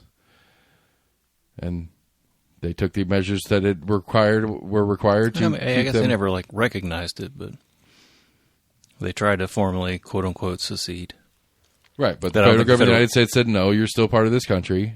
You're basically forming a treasonous government, and we have to eradicate it. And so they went through the militaristic process of eradicating a treasonous government from their own soil. So if we took, legally, if we took Greenland in a fair trade or whatever it was with Denmark, and the occupants of Greenland currently were very upset by that, that sucks. I'm not saying we should, or it doesn't matter how they feel about it, but at the end of the day, they would be like freaking North Carolina in the Civil War. Too bad. You're a part of this nation. You have to be part of this nation, and we don't give you permission to not be. You can be upset about it, and we'll do what we have to do to make sure you understand that you're part of this nation now. Okay. And that's what we did in the Civil War. Why would it be any different if it's weird? I think it's weird. I'm not saying it's not weird, and I'm not even saying it's appropriate. I'm just arguing that the functional facts of how nation states are allowed to work, and allowed being a weird word because there's really nobody to stop them except other nation states. Is that accurate? Am I crazy? No, makes sense. Okay. These predators are giving me hope. They keep giving me hope, but then they keep falling another one behind. Every time I look up, it's a closer game, and then it's not a closer game. What else we got? I don't know how we got on that random Greenland thing after the economics of stuff. Oh, it's because the people that did the report would refuse to acknowledge the idea that of any sort of prediction for what Trump's actions were going to do to their economic report. I don't know. I'm trying to think. There's not a lot. Compass is moving some stuff around internally, but there's no real governmental action going on locally because of the holiday stuff. Is there any special Oak Ridge New Year's activities that you're going to try to take part in? I haven't heard anything crazy going on. Yeah, we've got apparently. I know they do a World's Fair Parks done a thing years and whatever, and they have a little ball that they throw off the big ball of the Market Square. No, they do one in Market Square, but they also do a ball off of the Sunsphere. Ah. Down in there's a World's Fair party. Did you see somebody tore up some of the grass at Lakeshore this past week or so? What, driving in it? Yeah. No. KBD's looking for him. I was very curious. There was on the city's parks website as well as some signage out in front of Lakeshore said that they had a Christmas light thing. And we went and drove through it a couple weeks ago, and there was, very little. I was very disappointed in what I saw. Did you drive through a good chunk of it? Yeah, we went in. We went in up by the cemetery and drove down that big hill, right through all the new stuff that they've cleaned up and all the work they've been doing. And the new park that's now the old park, and then the other new park playground area. There's the two playground areas, which is there's a parking lot in front of both playground areas, and there's a little side street that is a parking lot for the baseball fields. But past that, you can't drive around any further back in. And so we basically drove through the totality of what you're allowed to drive through. And I saw they've got the other entrance open now. Yeah, and then we went out that way. Right. We went in up on Lions Bend and came out on North Shore. Yeah. And there was some stuff, but it was just like those pole Christmas trees where they take the pole and put the lights off, right, and stuff like that. I don't know. It's not a real tree. It's just a tree shape that you made out of lights. Well, we didn't go. We haven't gone yet. We might try to go tomorrow or something like that. We usually go out and do the Cove out in Concord. Yeah. That's a big that's a big thing. There's tons of stuff that's part of that thing. I was expecting something closer to that at this North Shore Light Show thing. Maybe they were having a malfunction. Maybe. Like, wait, why are half the lights out? Maybe they should string that guy up from the whoever. That's fucked up. I'm going to tear up the grass. That's messed up. Yeah. It's just, there are places you could, maybe there's not. I don't know. I've seen it done at a couple other parks. If you really want to go, rip up and, sling some mud, which is fun. Don't get me wrong. I understand the premise of that being a fun thing to do. I did it a couple times in high school, but I'd go to a construction, dirt lot or whatever. If I was going to try to do donuts in the dirt. Yeah. It just seems like, I don't know. Yeah, because people do it just for the fun of it. Just say hey, did you guys see on the news? Yeah, that was me that tore up that grass. Yeah, I understand juvenile vandalism as a thing. Yeah, I participated in a few items of my own in my youth, allegedly. I'm sure the statute of limitations is passed, but I don't want to find out the hard way. Right. Yeah. So yeah, I'm looking forward to. We got a city cycle coming up, and got some interesting places and things in play there. 5 city councilors are on the ballot this year. I already have a handful that are starting to do their process. I think the official ballot or the official petition pickups are in about 2 weeks. So we'll get to start seeing some of that part ramp up here pretty soon. I don't know. Apparently, there's a big rezone thing. The county's going to do a big rezoning thing. We'll see how that shakes down. I'm assuming on some level they're going to have to. The county's going to have to allow some density. Yeah, I saw some kind of zoning had to do with Hardin Valley, which was pushed back on growth. I'm like, well, that place has been growing for a while anyway. They're pushing back on the excess of it. Yeah, they just got their first Chick-fil-A not long ago. But you're growing when you get a Chick-fil-A. I mean, hell, we got But so I many mean- Chick-fil-A's in Knoxville. I mean, 10, 15 years ago, like the traffic on that road was already like hellacious. Yeah, I don't have to go out there ever anymore, and it's awesome. Like when I was going to Pellissippi, like, you know, the off ramp there, like people, if it was in the mornings, like people were already like lining up in the shoulder of that off ramp. Where I saw a number of people that were like, fuck, because there's not a good place to turn over for a good little whiles after that. Right. Yeah, it's about like All of a sudden it was like, wait, I can't come to complete stops to try to like cut into this stop traffic. Like, never mind. all right. Well, I'm gonna have to go up to Right. Oak Ridge and turn around. Like, oh, that's not a wreck. That's everyone pulled over in the shoulder trying to get off that light there. Yeah, yeah. It's a lot. It's a whole lot. But I mean, that's just it. Like we this is the conversation we've had 1,000 times. That's where they've got a new elementary school, new middle, new high school, all right there. All too full already. And not far away from another school. Yeah, it's super close to Farragut. You can get to Farragut real quick from Farragut. up there. Close to, can't remember where that other one is on, like Middlebrook. Yeah, I know it's your school.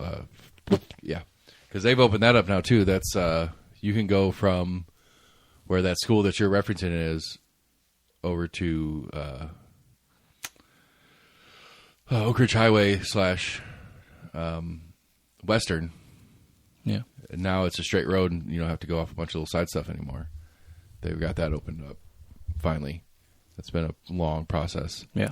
But that's a straight run now, and you can get all the way to Clinton Highway, and then they're forward to 75 from that side now, much easier. So you can get off Callahan. You get off the Callahan exit of 75 and go straight to Hardin Valley now. Yeah. And that's a funky area where you're between like a few different districts. Yeah.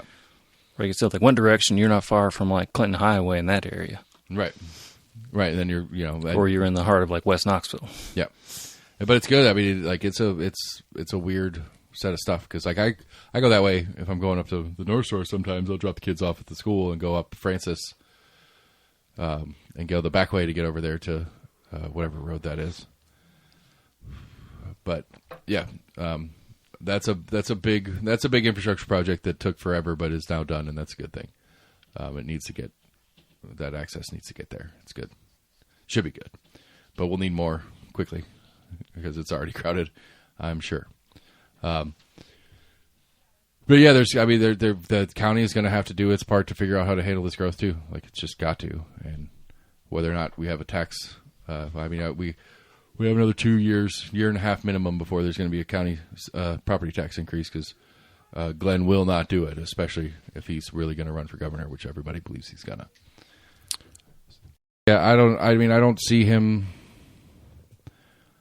I can't imagine him putting the political capital at play to raise taxes on Knox County, and then as he's trying to run for governor.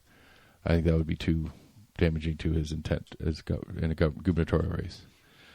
I mean, we're a major market, but do you think that would be... Absolutely. I mean, I think one of it's he's going to run on I promised I wouldn't raise taxes in Knox County, and I didn't raise taxes on Knox County. Now, a good attack on that is like, okay, you kept your promise, but Knox County is financially devastated by your tenure as mayor. So maybe he can run on that. But that's not like, we held out until we had to, but when times are tough and we had to tighten the purse strings. Right, he's going to say, I still didn't raise taxes. I figured out other ways. We did it when it was needed to. And nah, that's not his MO. And plus, I mean, really, on electorally, that's not going to sell. You can't sell that. You did or didn't raise taxes. I mean, you can sell it on that. You only did it when you had to. That you're reasonable. That you held off when we were financially stable enough to not necessitate it, but we're realistic enough to realize that when it comes down to it, there's times where we may have to. I mean, I yes, as a human being, I agree with you 1,000%. But as a political animal, I don't see that selling. Because I don't think. I mean, see that may be playing well enough to that good chunk of Americans that are right there in the middle that aren't the extreme, like, no, we will never raise taxes. It's more reasonable, like, well, we don't want to, but, there's times that we may have to. Right. I mean, Tennessee, and that's what I think, that's what Larson's setting up with his mayoral run right now, is he's like, we're going to have to. and you're not allowed. Like he is trying to set it up in a way to make sure that It's not a shock. Well, that when somebody tries to attack him on that in the mayor's race coming up for him, that he could be like, it's not an option. Anybody running for mayor right now who is running on a platform or promising not to raise your taxes is either lying to you flat out or is not going to be is going to be inept at best at getting anything done that we have to get done. It's not an option. Take it from somewhere else where you don't want it to. Right. It's got to happen. Full stop. And so, like, it's the best of both worlds for those two characters in this play is because Jacobs gets to not raise taxes. And realistically, anybody, we'll see who the Democrats try to put in their gubernatorial race. And we'll see who else runs for this Republican primary that's going to come up against them. But I don't see anybody having a really good attack on him. I mean, the Democrats will have a good attack on him, but that's irrelevant until it gets past the primaries. If Mayor Jacobs gets past the primaries, then the attack of, well, you promised to and you kept your promise, but you've left Knox County in dire financial straits. How do you respond to that? Like, that part might be a little bit problematic for him once it gets to the general election for governor. But depending on who the Democrats put up, it may not matter because I don't think a Democrat has a shot in hell of winning a gubernatorial race in the near future in Tennessee either. It's going to be the Republican primary is the race. Like my Senate seat 6 here is. It's like whoever wins the Republican primary is winning the seat. Right. Doesn't matter who the Democrat is. It's possible we could maybe. I don't know. I can't think of a character like like look at how Gloria Johnson did in her Senate. I was about to say, Gloria would be the only kind of like big name, right? And how did her Democratic? How did her Senate race go? Not well, 60-40, something like that. Was that? Yeah, not terrible. Pretty good for a Democrat statewide in Tennessee, all things considered, but still a resounding loss. I guess an incumbent.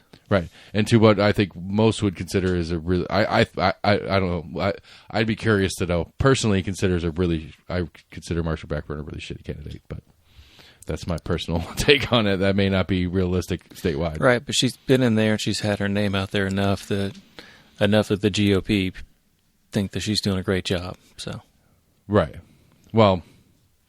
I don't know. A good enough job. She's at least holding up to the GOP firebrand name. Right. That's right. But I mean, I wish I would have paid more attention to that in hindsight. Who all primaried her?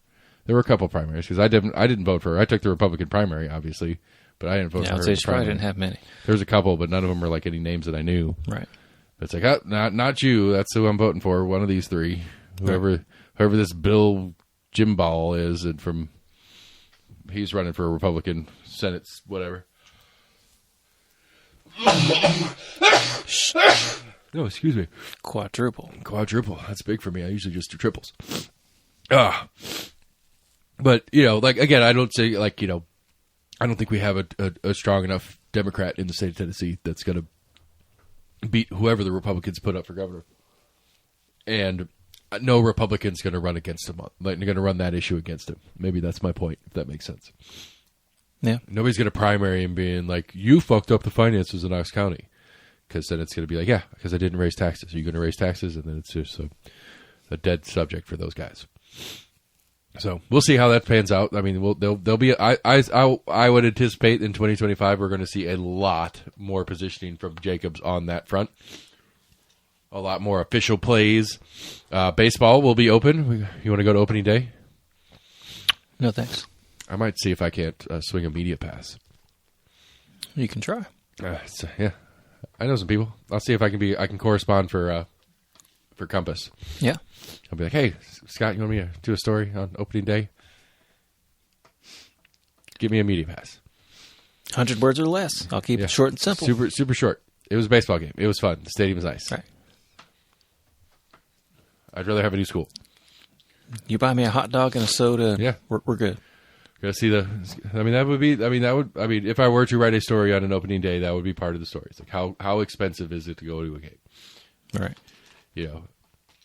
A normal ticket is X, popcorn, soda, beer, slice of pizza. Am I getting in and out of there, with me and taking one of my kids? for $100, $200. You know, like I mean, do we talk about this when I went to the Packers game with the kid? Not sure. Man. Had I had to buy tickets, that was going to be $1,000 day trip, probably if I had to buy the tickets instead of they were gifted to me. Right. If I had to buy the tickets, the gas to and from, you know, a freaking McDonald's or something, or Chick-fil-A on the drive, and then a couple of sodas, a bucket of popcorn, and whatever else we bought in the stadium. I mean, it was an expensive day to go to a game, and I'm curious how this new stadium is going to treat those things. I'll probably go to a soccer game. I'm going to go to a soccer game. I'm going to go to opening day for the Knox one Knox. Yeah, I might do that. That was one thing that was kind of like annoying. When I know I did it at least like once or twice, was like the Monster Jam. And it wasn't quite so much the event, but it was also if you were there with small kids. It's those guys that walk around with the cotton candy. Oh, yeah. All like the light up glow sticks and yeah. all that bullshit, like the extra shit they're selling.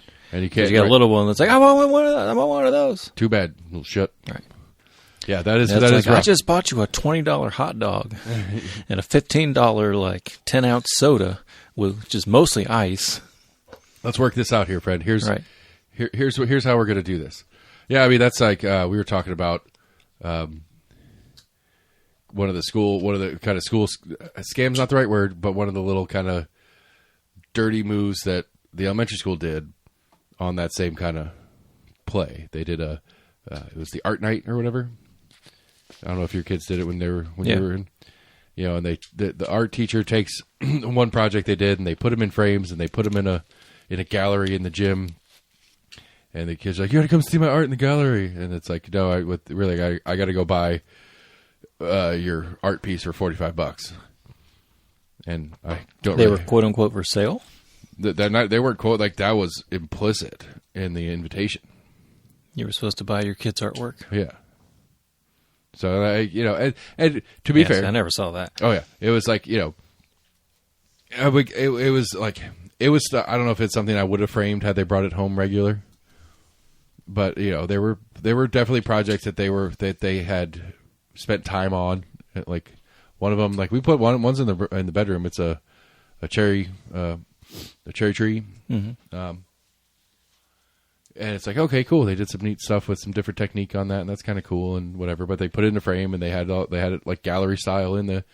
And you're like they pitch it as a come check out all the great art the students did, but it's very like implied that you got to buy their artwork, like guilt implied, just like you were talking about with the whole like. You know, the shiny things, they're going to wave the shiny thing in front of your kid's face, and then you're the dick for saying, no, you're not, I'm not buying you the thing. It's like, right. No, you're the dick for selling it to me in this way. That's fucked up. But yeah, there was whole other thing. Yeah, you're glad you didn't have to deal with that. Like, I mean, I don't know. It was a fundraiser. The money goes into whatever the money goes into. I guess the art department at the elementary school, which doesn't get a lot of other funds otherwise. And so this gets some paints and paper and whatever they need. I could see doing like a silent auction.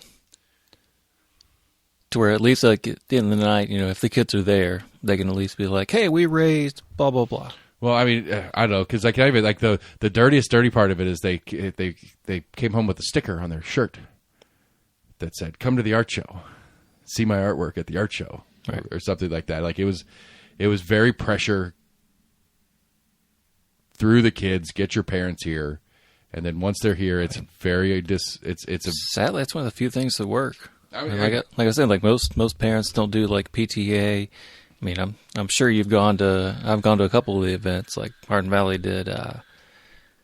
Actually, the Roundup or whatever. But I mean, there's not a lot of people that even show up to that, and that was one of their big fundraisers. Right. I take issue with the PTA proper. I don't like PTAs. Right. I don't think like one of them is they're a little misleading, but two, I think. They're not allowed to do what you want them to do, because what you want them to do is buy stuff the kids need. But the way the county is required to, and I understand the rules on the county side of it, is like, you know, you're not allowed to buy books or whatever. Like usually it's like, what's the word? You can kind of like raise for like the school's general fund almost. Most of what the PTA's gone to do, at least when we were at the elementary school, is we got new floor in the gym. We got new playground equipment. Right, that's what I was kind of thinking. It kind of went into the school's general fund. Right. And so that basically, mostly what I guess they're doing is they're buying stuff that they're allowed to, so the school doesn't have to spend money on that. They can spend money on other stuff. Yeah. Is, I guess, the best way to look at it. But it's I've heard it for like playground equipment, like you said, or like a new like LED school sign. Right, which we got one of those because Right. that was the popular thing that we need a LED sign on our elementary school. Right. For what? I kind of feel bad for the people who live across the street. They do go dark at like 10 p.m., but the thing's bright as shit. Like, it's super bright. Yeah. When it's dark outside, like if you drive by it on your way out of here, it's on dark mode, so it's not doing anything. Right. But a couple hours ago, it was super bright.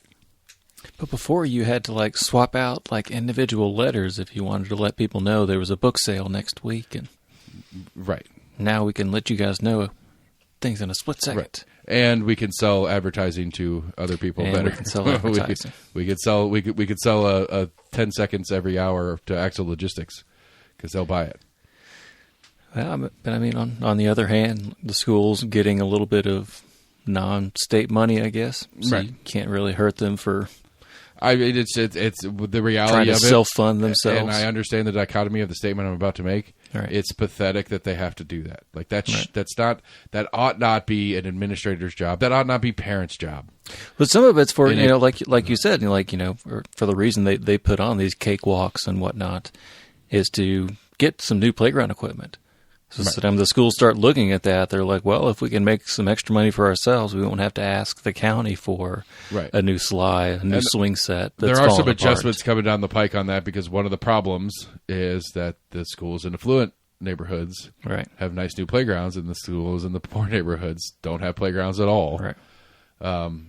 Because Where the county's like, well, if you look at the tax revenue that comes in from your we area, don't have the money to. Well, it's not even from your area. We, as the Knox County schools, did not buy playground equipment. Period. The schools themselves did not buy playground equipment. Only PTAs were the ones buying them. That's the only reason any school has a playground in the modern era, is because Knox County schools or the schools themselves were not buying playgrounds. Yeah. I saw AO Lots had like a shit ton of that's got a big delivery of fucking playground grounding, chips and whatnot. Yeah, rubber mulch. No, it was just mulch, yeah. It wasn't even the rubber stuff. It was like wood mulch. There you go. Classy out there.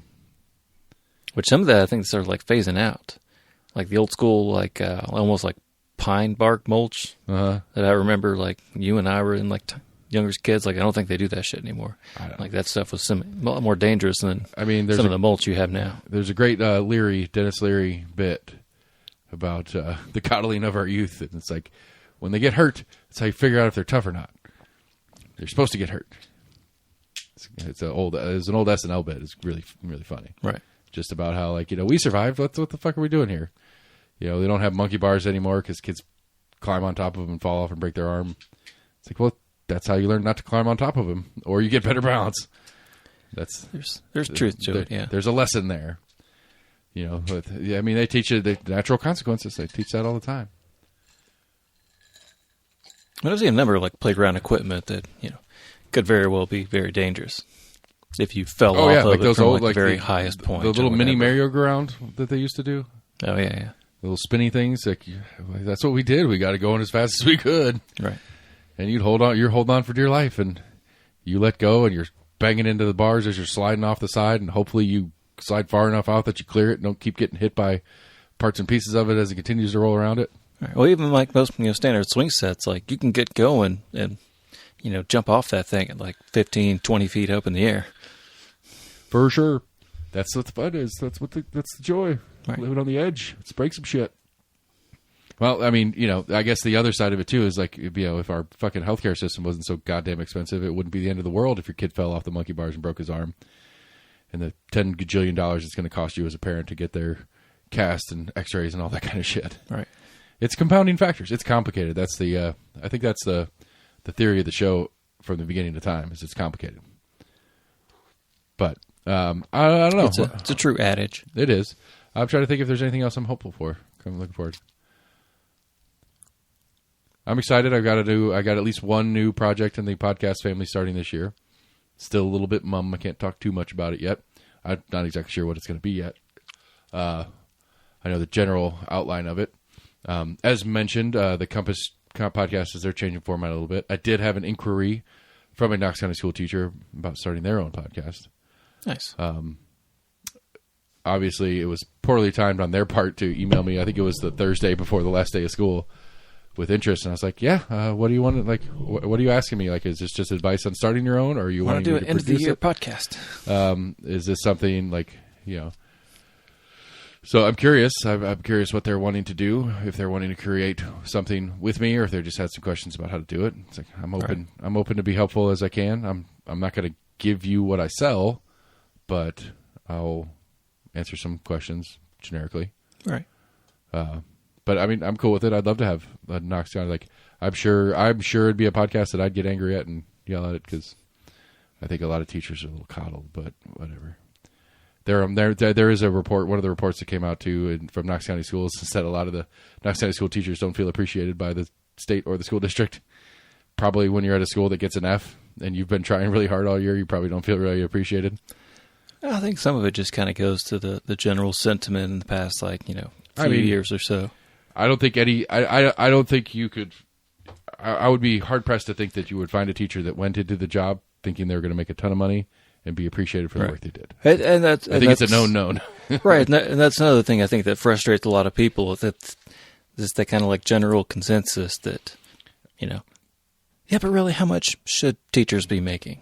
Right. Well, automatic question when you have that question to ask of teachers that say like, hey, we should make more money. It turns into that general idea of, well, how much, do we value teachers? I think it is a question that is worth exploring. I've talked about it before. When you look at, some other countries that, you could say, quote unquote, value their teachers more, get paid more money, and their teachers end up being happier, which, obviously you pay a profession more money, they're generally going to be happier if they're paid higher comparatively. Sure. I mean, if you're making enough money that you don't have to worry about other things and you're allowed to focus on your work, that's usually a good thing for the work. Right. Well, we've kind of devalued teaching, of that's just something that a lot of women do. They just kind of teach it in the daytime or whatever, and they get 3 or 4 months off a year. I mean, I would disagree insofar as we've just kind of downplayed the idea of the role of teaching. To an extent. I think we've downplayed the value of education, and therefore the people who educate are less valuable.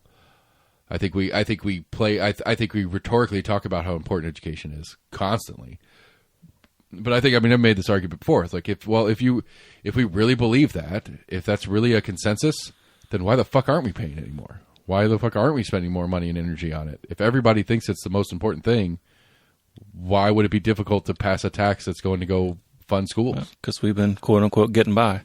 And it's one of those things that's like, if you're doing well enough, why are you asking for more money if you can do an okay job at this? Because I think it's rhetorically bullshit. I don't think anybody. I think a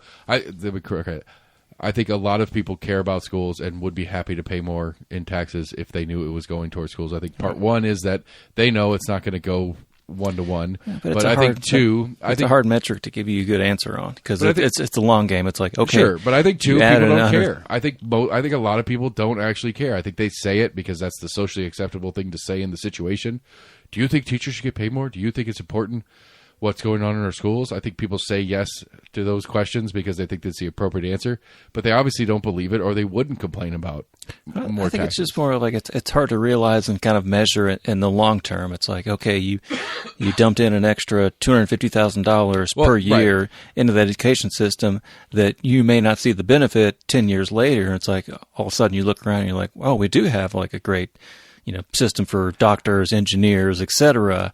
that we wouldn't have noticed wasn't there beforehand, and you kind of get used to. I agree that kind of being there. You don't see that benefit till later on. It would be hard to put a metric on to show the value of the money spent. I get what you're saying on that one. Because generally, you look at your metrics at that time. It's like, well, we just dumped in $250,000 into that, but your standardized testing are still doing this. It's like, well, yes, because we're trying to teach them. It doesn't mean they've been taught this already. Where some of that you're dumping in the money and looking at the results after the fact. Well, but I think the other side of it too is that I've asked for it and I haven't gotten a good answer from anybody on it. It's like, well, how much, if you could educate the way you wanted to educate, how much would it cost? Right. and nobody will answer that question either. It's like, what do you mean? And it's like, well, if we need more, okay, I'm open to the premise. Same thing, I'm open to the premise on vouchers kind of stuff. Jennifer Owens talked to me about it. I'm open to the premise, but give me something concrete to go off of. Don't just say more. More is an unacceptable answer. And I think that's part of what you're saying. 100%. It's just like, well, we need more money. Well, I mean, some of that it's adding in like more options. Because it's something we've come to realize. We've known for a while that people have different learning styles.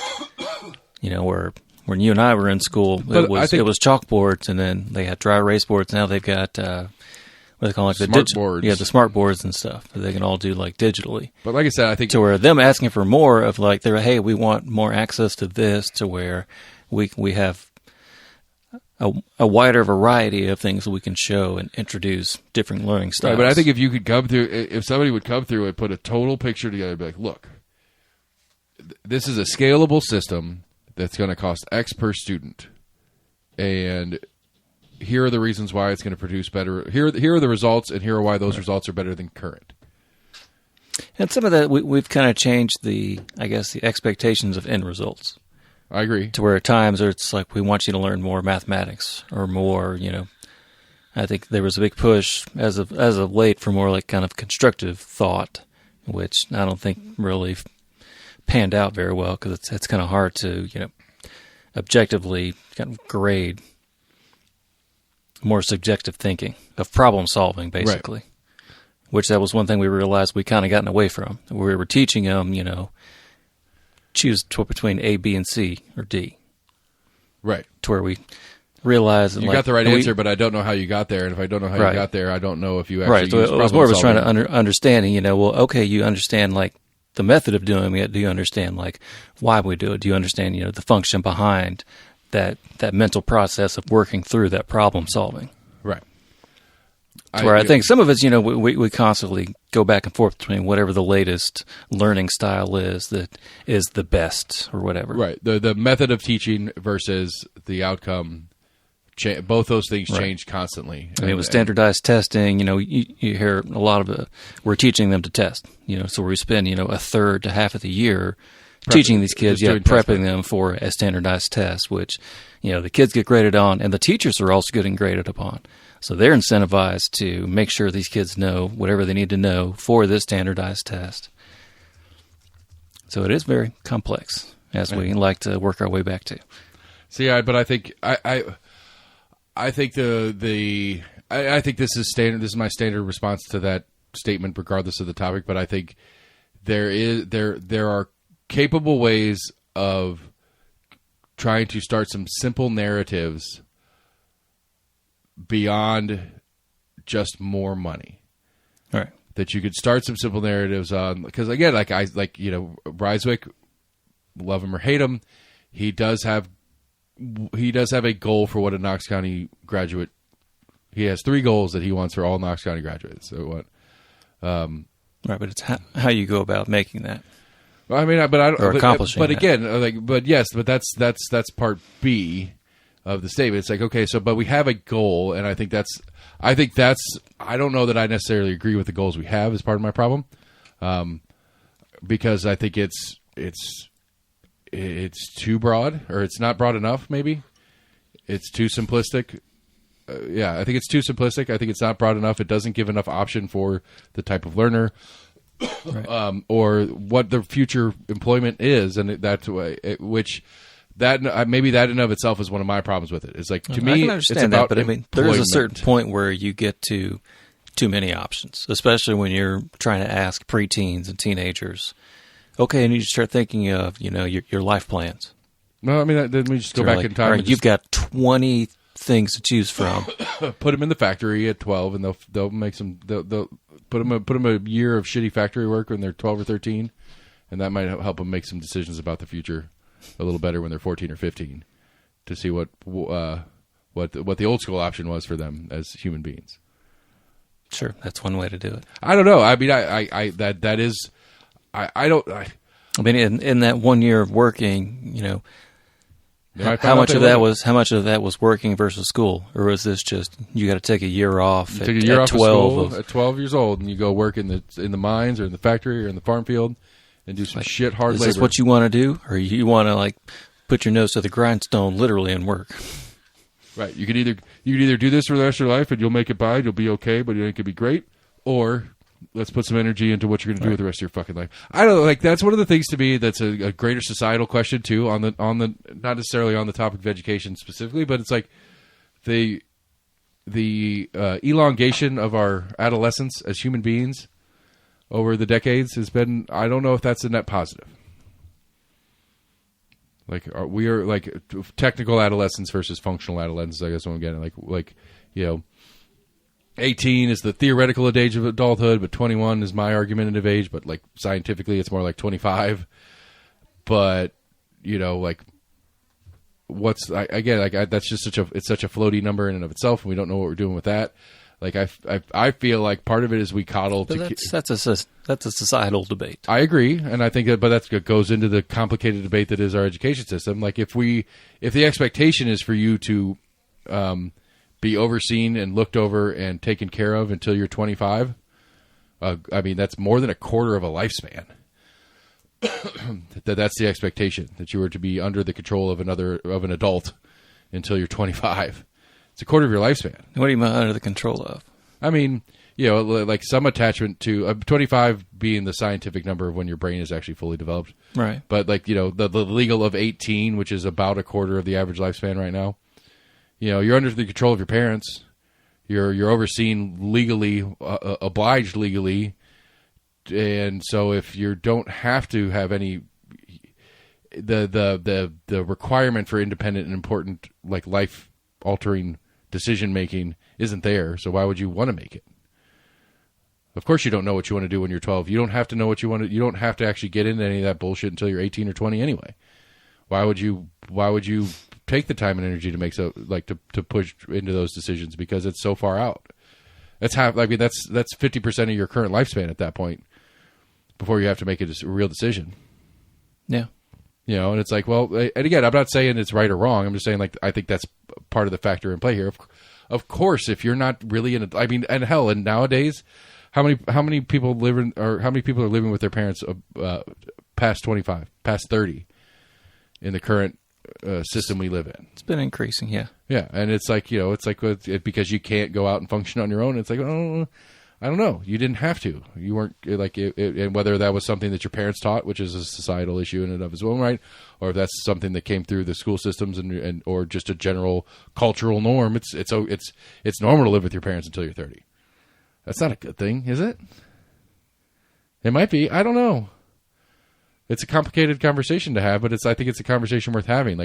And then if we agree that living with your parents until you're 30 is not a good thing, what are the factors moving backwards to try to alleviate that bad issue? I think it was something you saw to an extent in the past where, somebody didn't move out until like they found another partner and got married, where they basically got married out. Right. That's how you get your daughters out of your house. You marry them off. But that was around the time where maybe less people were going to college, to where it started becoming more common that someone kind of like their initial moving out was them moving out and going to college. Right. I don't know. And then kind of expectation of like, well, once you graduate college, after 4 years, you're not coming back. Like, you've already been away for 3 or 4 years. I turned think about coming back. We turned your room into my office. Right. Get out. I don't know. I don't know necessarily what the right answer is, because part of me that's like, I think one of the cultural issues we're having is how separated we are as extended families. As time has passed, we move away from each other a lot more, and we see each other once a year as families. It's definitely kind of changed that family dynamic. And so I'm not sure what the right answer is kind of the moral of what I'm getting at here, but I think these are factors to be in conversation. I think there's good and bad to both sides of it. Like, I think kind of like you said, we're seeing less of that multi-generational household.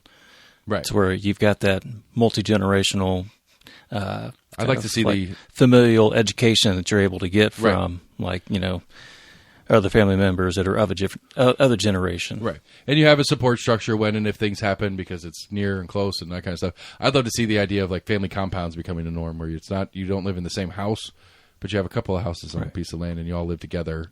You see it in areas. I mean, that was more of like a rural thing that's, there was Right, Billy built at his a house certain on time the that South 40, and more people went from like farmland to living in the city, or yeah.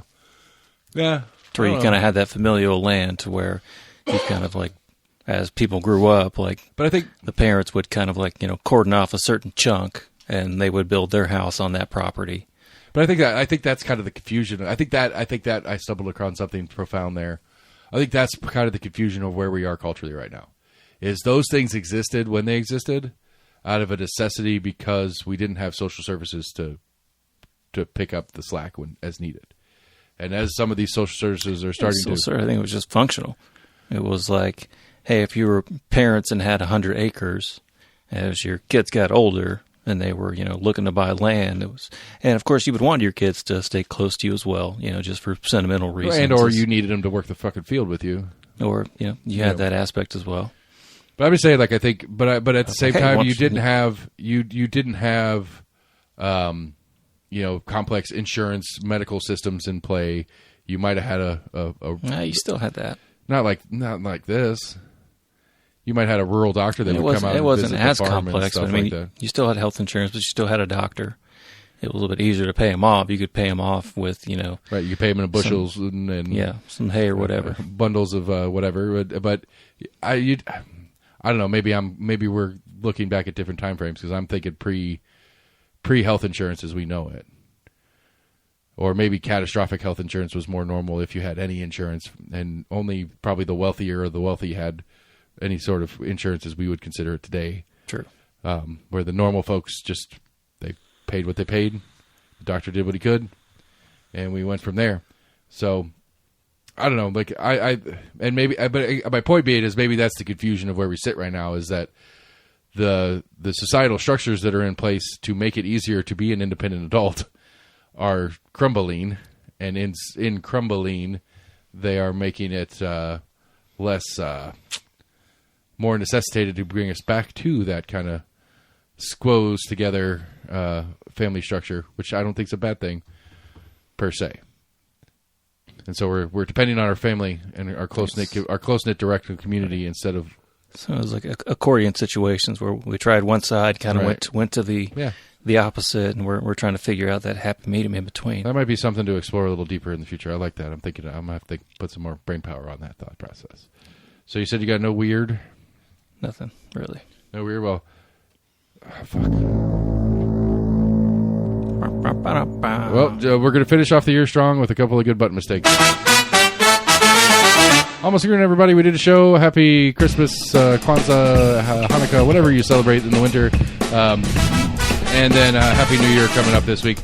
Be safe out there. Call a cab, for Christ's sake. Stay at home and drink with your friends at your house. Don't get out on the roads. It's a bad idea. Be safe on New Year's is all I'm trying to get at. Let's have a great 25. I'm looking forward to some stuff. Hope you are too. almostagreement@gmail.com. Facebook, Twitter, YouTube. Go to the website, almostagreement.com. Check out what's going on there. Get on your favorite podcast provider. We're on all of those. Like, share, friend, follow. Whatever you can do to help spread the word of the show. Sam and I will be back next week. I'm trying to get a guest in to bring in an old character for a new year. So we'll see how that goes. Almost Agreement, everybody. Thanks for listening. We'll talk to you all soon.